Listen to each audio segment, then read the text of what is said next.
Morning. কেমন আছো তোমরা সবাই? আশা করি সবাই ভালো আছো।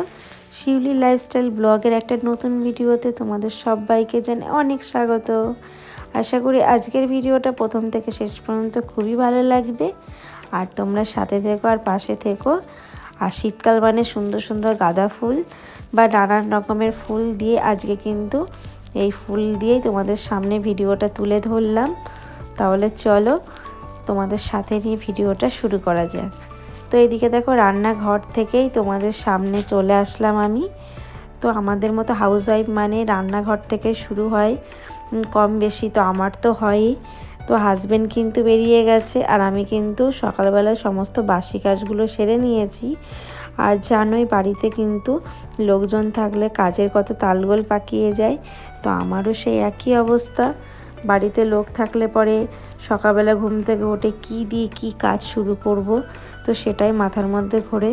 তো এদিকে দেখো ফ্রেশ হয়ে জানো তো সমস্ত জামা মানে কাপড় ছেড়ে তারপরে ঘরটা ঝাড় দিয়ে চাটা করে আমরা কিন্তু খাওয়া হয়ে গেছে।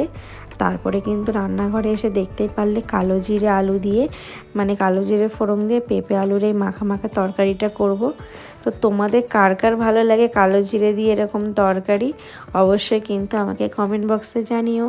আর সকালবেলায় বাড়িতে লোকজন মানে আজকে ভাবলাম কি টিফিন করব, তাই ভাবলাম আজকে রুটি তরকারি করি।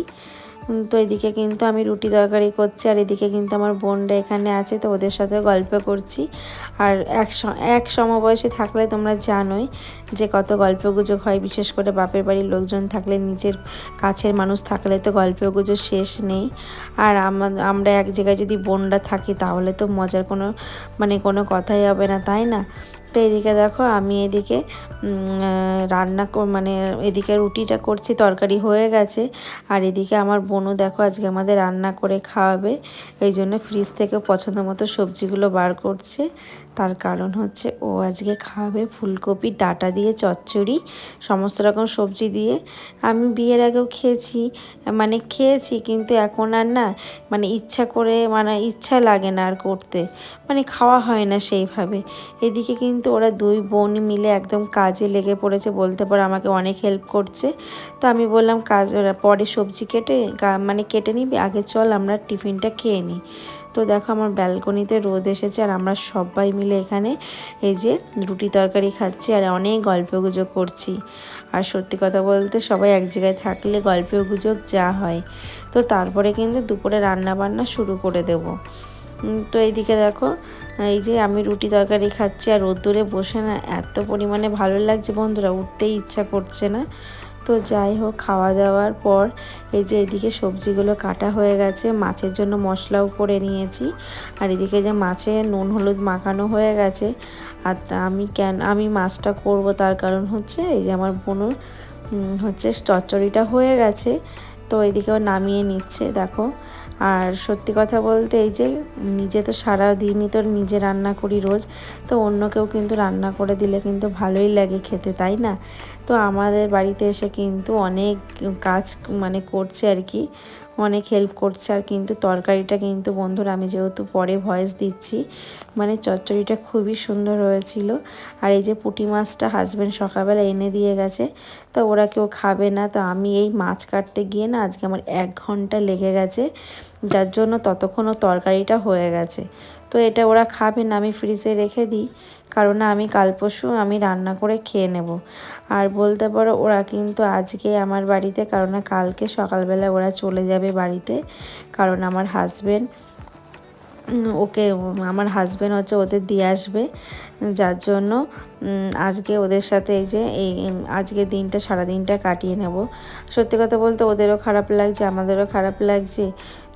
আর বিশেষ করে আমার মাম্মামের তো বেশি খারাপ লাগছে, তার কারণ ও তো ঘরের মধ্যে জানোই তোমরা যে একদম একা একা থাকে। আর ওদের পেন এত খুশি যে ওদের চলে যাওয়ার কথা শুনে যাই হোক মনটা খারাপ হয়ে গেছে। আর দেখো একদম কিন্তু পরে তোমাদের সামনে আসলাম, তার কারণ হচ্ছে মাছের ঝোলটা পুরো কমপ্লিট। আর এমনভাবে রান্না করেছি তরকারিটা, ফুলকপি না একদম ঘেটে যায়নি। আর আমার আবার তরকারির মধ্যে ফুলকপিটা ঘেটে গেলে না ভালো লাগে না। একদম দেখো দেখো গোটা গোটা আছে, একদম রুই মাছ দিয়ে মাছের ঝোল করলাম আলু ফুলকপি দিয়ে। তো এইদিকে আমার রান্না কমপ্লিট। তার সঙ্গে কিন্তু পেঁয়াজ কেলে আলু ভাজা, তার সঙ্গে কিন্তু দেখতেই পারলে ফুলকপি ডাঁটা চচ্চড়ি হয়ে গেল। আর এইদিকে দেখো বাসন যত ছিল সেই বাসনগুলো এখন আমি মেজে নিয়েছি। তো রান্না করতে গেলে বন্ধুরা এত পরিমাণে বাসন বেরিয়ে যায়, মানে সেই বাসনগুলো মাজতে গিয়ে না অর্ধেকটা সময় চলে যায়। আর যেহেতু আমি পুঁটি মাছ কাটছিলাম, আমার সেখানে না অনেকটা সময় চলে গেছে, যার জন্য অনেকটা বেলা হয়ে গেছে। তো আমি ভাবলাম কি ওদেরকে খেতে দিয়ে দেবো। তো এদিকে দেখো আমার মাম্মাম এদিকে দৌড়াদৌড়ি করছে, স্নান করিয়ে দিয়েছে ওর মিমিরা, মানে আমার বোন স্নান করিয়ে দিয়েছে। আর ওই ভেজা চুল নিয়ে না ঘরের মধ্যে আসছে। তা আমি বললাম রোদ্দুরে যাও, গিয়ে বসো, চুলটা শুকিয়ে নাও। ততক্ষণ আমি বললাম তাহলে তোরা ছাদে চলে যা, ছাদে গিয়ে খেলা কর, ততক্ষণ কিন্তু আমার ঘরটাও মোছা হয়ে যাবে। আর ওদের সবারই স্নান হয়ে গেছে, আমার এখনও হয়নি, তার কারণ দেরি হয়ে গেছে মাছ কাটতে গিয়ে। আর বিশেষ করে ছোট মাছ কাটতে গেলে না অনেকটা সময় চলে যায়। আর এদিকে ভাবলাম সমস্ত বাসনগুলো হচ্ছে জল ছড়িয়ে দিয়ে না আমার ঘরটা আর একবার ঝাড় দিয়ে নেব।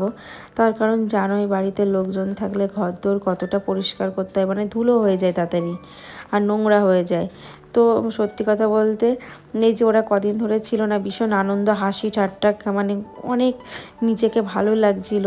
সবসময় তো কাজের মধ্যে থাকি, একার মতো থাকি, ভালো লাগে না। বিশেষ করে আমার মাম্মামে তো বেশি কষ্ট হচ্ছে, কারণ ওর তো স্কুল খুলে যাবে, সেই দিকে একটা চাপ। আর ও ভাবছে যে মিমিরা ছিল, মানে আনন্দ ফুর্তি করছিলাম, পড়াশোনা হচ্ছিল না, ভালোই দিনটা কাটছিল, এই জন্য ওর মনটা আরও খারাপ, ওরা চলে যাবে। তো জানি না ওরা চলে গেলে আমার মাম্মাম কান্নাকাটি করবে, কি করবে আমি নিজেও জানি না।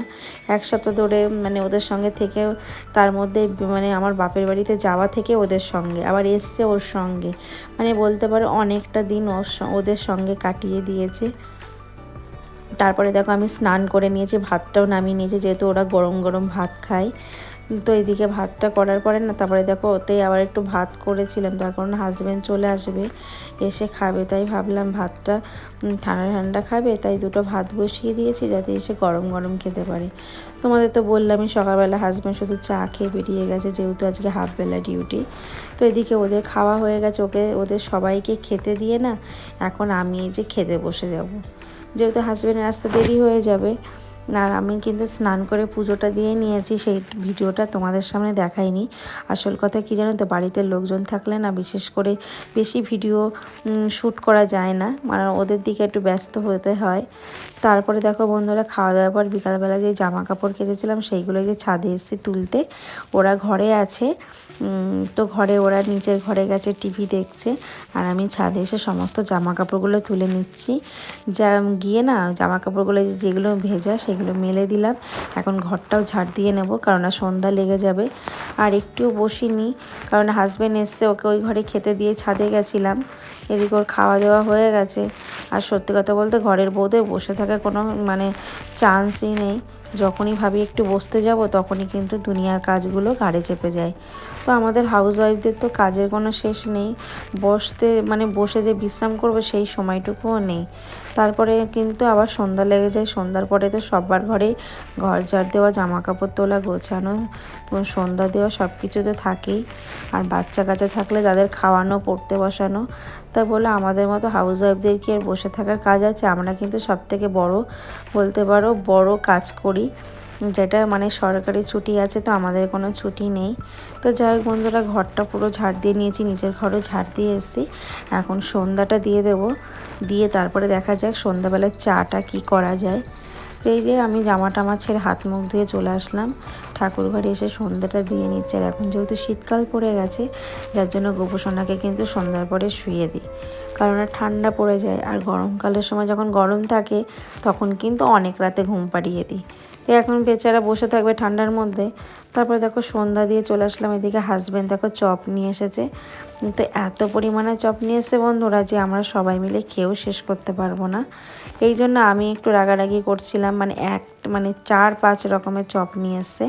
আর এই খেলে বলো তো এরা সবাই কখন আবার রাতে খাবার খাবে, কারণ এইগুলো খেয়েই তো পেট ভরে যাবে। আমি এখান থেকে শুধু একটা ভেজিটেবিল নিয়েছিলাম, আর দেখো একসাথে মজা করে এই যে খাওয়া দাওয়া করছি, কারণ কালকে সকালবেলা ওরা চলে যাবে। এটাই বলতে পারো একসাথে মজা করে খাওয়া দাওয়া কালকের থেকে আর হবে না। তাহলে চলো বন্ধুরা, দেখা হচ্ছে আবার নেক্সট কোনো ব্লগে। ততক্ষণ তোমরা সবাই ভালো থেকো, সুস্থ থেকো। আর ভালো লাগলে অবশ্যই লাইক কমেন্ট করো। Tata bye.